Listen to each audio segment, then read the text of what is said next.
Buenos días, tardes o noches. Nos presentamos. Nosotros somos estudiantes de Derecho de la Universidad Técnica Particular de Loja y el día de hoy vamos a exponer sobre un tema meramente formativo, el cual es los derechos de las niños, niñas y adolescentes frente al sharing. Vamos a exponer diferentes contenidos sobre el tema de interés, en los cuales son derechos de los niños, niñas y adolescentes en general, derecho a la intimidad, derecho a la imagen, derecho al honor y deberes y obligaciones de los padres frente a los derechos de los menores en la red. Me presento, mi nombre es Valeria Guillén y voy a dar inicio con la exposición.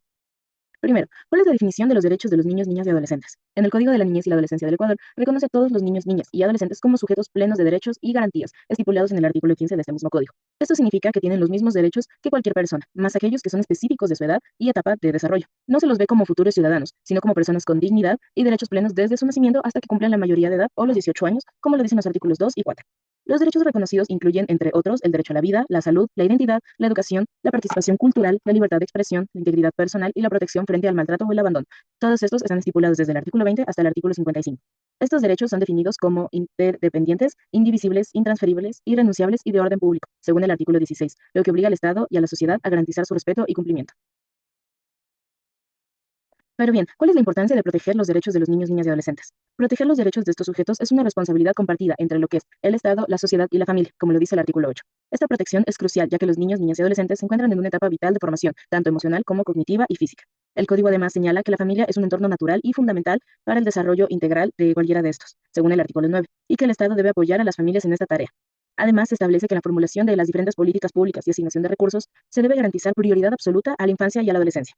Esto, en otras palabras, quiere decir que en cualquier circunstancia, los derechos de los sujetos deben tener preeminencia sobre otros derechos. Toda persona, incluida cualquier autoridad que tenga conocimiento de la violación de los derechos hacia los niños y adolescentes, está legalmente obligada a denunciarlo en un plazo máximo de 48 horas, según el artículo 17. Además de que el Estado no solo debe proteger, sino también debe garantizar que haya mecanismos reales de exigibilidad, sanción y reparación ante la vulnerabilidad de estos derechos. Ya, ahora voy a hablar un poco más específico sobre lo que es el principio del interés superior del niño. Este principio se encuentra en el artículo 11, igualmente del Código de la Niñez y la Adolescencia, y es uno de los pilares del código y debe guiar toda decisión, tanto pública como privada, que afecte a un niño, niña o adolescente.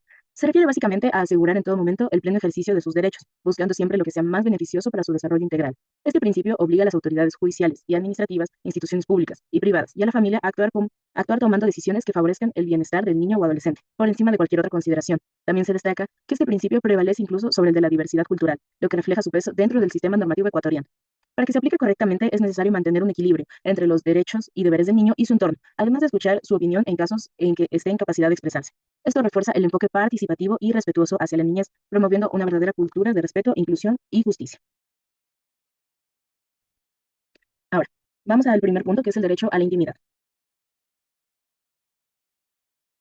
¿Cuál es el concepto del derecho a la intimidad? El derecho a la intimidad es una garantía fundamental que protege la vida privada de las personas. En el caso de los niños, niñas y adolescentes, este derecho implica resguardar su información personal, como sus imágenes, comunicaciones, espacios privados y relaciones familiares, de cualquier injerencia no autorizada. La Convención sobre los Derechos de los Niños establece en su artículo 16 que ningún niño será objeto de injerencias arbitrarias o ilegales en su vida privada, su familia, su domicilio o su correspondencia, ni de ataques ilegales a su honra y reputación. Esto básicamente significa que los menores tienen derecho a que se respete su vida privada y ser protegidos contra cualquier intromisión o ataque que afecte su honor o reputación. Ahora, la importancia y alcance del derecho a la intimidad. El respeto a la intimidad es esencial para el desarrollo saludable de la identidad y la autoestima de los menores. Les permite construir su personalidad en un entorno seguro, donde se valoran su privacidad, espacios personales, sobre todo en tres aspectos fundamentales, los cuales son familiar, educativo y medio digital. En el ámbito familiar respetan sus espacios personales y comunicaciones. En el educativo protegen su información tanto académica como personal. Y en el mediático y digital evitan la difusión no autorizada de imágenes o datos que puedan ayudar a identificarlos. Ahora les voy a exponer unos cuantos ejemplos de situaciones donde se vulnera el derecho a la intimidad de los menores. Por ejemplo, tenemos la difusión de imágenes sin consentimiento, el cual es publicar fotos o videos de menores en redes sociales o medios de comunicación sin autorización, lo cual pone en riesgo al exponerlos de esta manera. Espionaje o grabaciones no autorizadas. Existen casos donde se graba a menores en lugares privados, como baños sin su consentimiento, lo cual constituye una grave violación a su intimidad. Después tenemos el acceso indebido a sus comunicaciones. Revisar sin justificación sus mensajes, correos o redes sociales sin su consentimiento puede afectar su confianza y bienestar emocional. Y finalmente, la exposición en medios sin protección adecuada. Difundir información sobre menores involucrados en procesos judiciales o situaciones delicadas sin resguardar su identidad puede tener consecuencias negativas para su desarrollo cognitivo y personal. Ahora, ¿Cuáles son las medidas de protección y prevención que podemos tener? Yo en este caso he puesto cuatro principales que son la educación y la sensibilización, la cual se trata de informar a los padres y educadores y a los propios menores sobre la importancia de la privacidad y cómo protegerla. El consentimiento informado, el cual trata sobre obtener autorización explícita antes de difundir imágenes o información personal de los menores. Protección de entornos digitales. Habla sobre cómo implementar controles paternales y educar sobre el uso seguro de Internet y redes sociales es una gran ayuda para evitar estos problemas. Y protocolos en medios de comunicación, que se trata de desarrollar directrices que eviten la exposición indebida de menores en noticias y en programas. Mi nombre es Antonio Martínez y yo les voy a exponer sobre el derecho a la imagen. El derecho a la imagen es un derecho fundamental que permite a las personas controlar el uso de sus imágenes. En el caso de los niños, niñas y adolescentes, esta protección tiene que ser reforzada, ya que es una etapa vulnerable en el desarrollo emocional y social. El impacto de la difusión de la imagen. La importancia y alcance del derecho a la imagen. La imagen de un menor de edad no tiene no solo un valor emocional, sino también social. La difusión de una imagen o un video sin autorización puede exponerlos a riesgos como el ciberacoso, el grooming e incluso la explotación digital. Por ello es esencial proteger su imagen, tanto en entornos físicos como en entornos digitales. El riesgo en las redes sociales. El fenómeno del sharing, cuando el uso de los padres comparten imágenes de los menores de edad en redes sociales, aumenta significativamente el riesgo de la privacidad de este menor de edad, ya que puede vulnerar a la publicación masiva de fotos y videos que puede contribuir a que el menor de edad sea víctima de ciberacoso, incluso el robo de identidad, y además a la publicación masiva y sin control de imágenes, con contexto negativo e incluso ilícito. Estrategias para la protección al derecho de la imagen. Existen medidas legales para proteger este derecho. Una de ellas es la privacidad en redes sociales. Configurar para que las opciones de privacidad sean limitadas al acceso de personas que no puedas conocer, ya que puede vulnerar a que seas acosado o que tengas problemas en entornos de que puedes ser afectado. Otra de ellas es la importancia de los padres y los tutores. El consentimiento de la información. Los padres tienen que tutelar y proteger al menor de edad en el uso de sus imágenes, no distribuirlas y proteger de cualquier uso de la imagen inapropiada. Otra cosa es también evitar la información personal, datos sensibles, ubicación, nombre completo, ya que pueden afectar a vulneraciones graves e ilícitas. Mi nombre es Arela Chamba y hoy voy a abordar un tema muy importante en la protección de los derechos fundamentales de los niños, niñas y adolescentes, como es el derecho al honor frente al sharing. El derecho al honor es un derecho fundamental que protege la dignidad personal y la reputación de los menores, reconociéndolos como sujetos plenos de derecho. Este derecho implica la protección frente a injerencias arbitrarias o ilegales en su vida privada, su familia, su domicilio o su correspondencia, así como frente a ataques ilegales a su honra y reputación. Comprendido el valor del honor en la infancia, resulta fundamental revisar qué establece el marco internacional sobre este derecho. La Convención sobre los Derechos del Niño, ratificada por Ecuador, en su artículo 16 establece que ningún niño será objeto de tales ataques y que los menores tienen derecho a la protección de la ley contra estas conductas. Esta protección internacional se encuentra en nuestro ordenamiento jurídico ecuatoriano, tanto a nivel constitucional como legal. La Constitución de la República del Ecuador garantiza el derecho al honor y al buen nombre de todas las personas sin distinción de edad.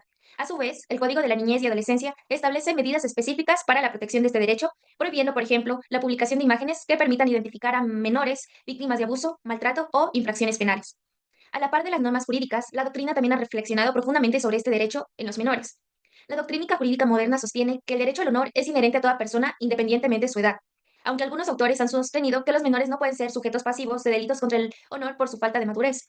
La concepción actual rechaza esta idea afirmando que la dignidad humana es universal y que por tanto el honor debe ser protegido incluso si el menor no comprende plenamente la ofensa. Ahora bien, cuando este derecho es vulnerado, las repercusiones en el desarrollo integral del menor pueden ser severas. En primera consecuencia, es el deterioro de la autoestima y la autoimagen, especialmente cuando el menor es expuesto a humillaciones públicas, burlas o difamación. Esto puede generar sentimientos de indignidad, vergüenza y desvalorización personal. Por ejemplo, cuando un niño sufre de explotación sexual puede experimentar todos estos sentimientos que acabé de mencionar. En segundo lugar, aparecen los trastornos emocionales como la ansiedad, la depresión y el estrés postraumático. Todos ellos asociados al maltrato psicológico, al acoso o a situaciones de exposición digital no consentida por parte de los menores. Otro efecto grave es el aislamiento social, que muchas veces impide al menor generar vínculos saludables. El daño a su honor puede provocar desconfianza hacia los demás y rechazo a su entorno, especialmente si ha sido víctima de acoso escolar o digital. Incluso este impacto puede trasladarse al ámbito académico y a su desarrollo cognitivo, ya que afecta su capacidad de concentración, su rendimiento y su motivación por aprender. A esto se suma el uso excesivo de redes sociales, que también influye negativamente en su desarrollo emocional y social. En este escenario, una práctica que ha cobrado protagonismo es el sharing, es decir, la publicación excesiva de imágenes o información sobre los hijos en redes sociales por parte de los propios padres, hermanos o cuidadores. Aunque no siempre se hace con una mala intención, esta práctica puede vulnerar el derecho a la intimidad del menor, sobre todo cuando se comparte contenido que lo ridiculice o sensibilice su vida. Estas problemáticas no son meramente teóricas, es más, voy a presentar ejemplos de vulneración del derecho al honor en menores. Un ejemplo es el caso ocurrido en mayo del 2025, donde un joven de 22 años fue imputado en Jerez por grabar en secreto a menores en los baños de centros comerciales. Una menor de 14 años descubrió que estaba siendo filmada y alertó a una trabajadora, lo que llevó a la detención del acusado y al hallazgo de múltiples grabaciones comprometedores en su dispositivo móvil. Otro ejemplo es la sobreexposición en redes sociales por parte de familiares. La práctica de compartir imágenes y detalles de la vida de menores en redes sociales, conocida como el sharing, puede vulnerar su derecho al honor y a la intimidad. Aunque los padres o tutores son quienes publican el contenido, los menores pueden verse afectados en su reputación y privacidad, especialmente si la información compartida es sensible o el niño se siente ridículo a que otras personas vean este contenido. Y como tercer ejemplo es la difusión de contenido vejatorio mediante tecnologías digitales. La creación y distribución de contenidos manipulados digitalmente, como los deepfakes con fines vejatorios hacia menores, constituye una grave vulneración de su honor. La legislación reciente en España ha tipificado estos actos como delitos, imponiendo penas más estrictas para proteger a los menores en entornos digitales. Frente a este panorama, la prevención y el fortalecimiento del entorno familiar y educativo resultan esenciales. Por ejemplo, hay que implementar controles parentales y regulación del acceso a tecnologías. La nueva Ley de Protección de Menores en el Entorno Digital, sobre todo en España, establece la obligatoriedad de incluir herramientas de control parental en dispositivos digitales y eleva a 16 años la edad mínima para acceder a redes sociales de manera autónoma, ya que estas medidas buscan prevenir la exposición indebida de menores y proteger su honor en el ámbito digital. Como segundo punto, sería la prohibición de la difusión no autorizada de imágenes de menores. La legislación vigente en nuestro país prohíbe la exposición o divulgación a través de cualquier medio de imágenes o datos de menores sin el consentimiento de sus representantes legales, ya que busca proteger el honor y la reputación de los niños y adolescentes, evitando injerencias arbitrarias en su vida diaria. El tercer punto es la educación y sensibilización sobre el uso responsable de las tecnologías. Se promueve la implementación de programas educativos que fomenten el uso responsable de las tecnologías y el respeto por la privacidad y el honor de los menores. Estas iniciativas buscan concientizar a padres, educadores, hermanos, abuelos y a la sociedad en general sobre la importancia de proteger la dignidad de nuestros niños y adolescentes en todos los ámbitos. Bueno, me presento, mi nombre es Melanie Carrión y abordaré el último tema que es deberes y obligaciones de los padres frente a los derechos de los menores en la red. Bueno, los padres tienen el deber legal y moral de proteger la integridad, privacidad y bienestar de sus hijos, incluyendo el entorno digital. Esto implica garantizar que su presencia en redes sociales y plataformas virtuales no vulnere sus derechos fundamentales, como el derecho a la imagen, a la intimidad, al libre desarrollo de la personalidad. Entre las obligaciones que tienen los padres se encuentra la supervisión del acceso a Internet.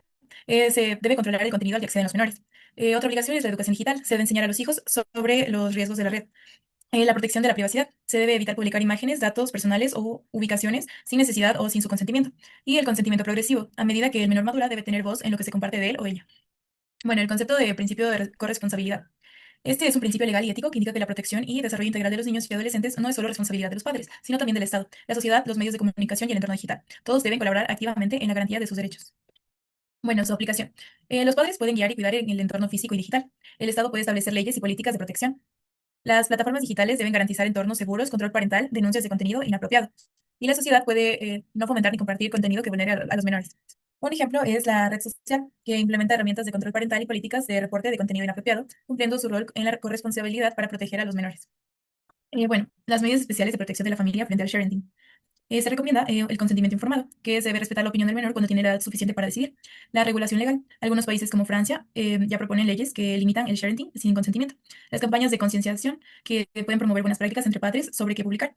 Y la educación digital, desde el hogar enseñar el valor de la privacidad desde temprana edad. Ejemplos de que una familia decide no publicar imágenes del rostro de su hija en redes sociales y en su lugar utilice emojis o fotos de espaldas para preservar su identidad y seguridad. Bueno, finalmente tenemos las conclusiones. Como primera conclusión, tenemos que proteger a los menores en el entorno digital es una responsabilidad compartida entre padres, estados y sociedad. Es clave educar sobre el uso consciente de las redes y evitar prácticas como el sharing que pueda afectar la privacidad y seguridad de los niños. Como segunda conclusión, en el contexto del sharing, es necesario recalcar que este es esencial para garantizar los derechos fundamentales de las niñas, niños y adolescentes, especialmente su intimidad a la imagen y al honor. Estas prácticas, aunque a menudo bien intencionadas, pueden vulnerar su desarrollo, seguridad y dignidad, afectando su vida presente y futura. Por ello, los padres tienen el deber legal y ético de actuar bajo el principio de corresponsabilidad y siempre en función del interés superior del niño, protegiendo sus derechos tanto en el ámbito físico como en el ámbito digital.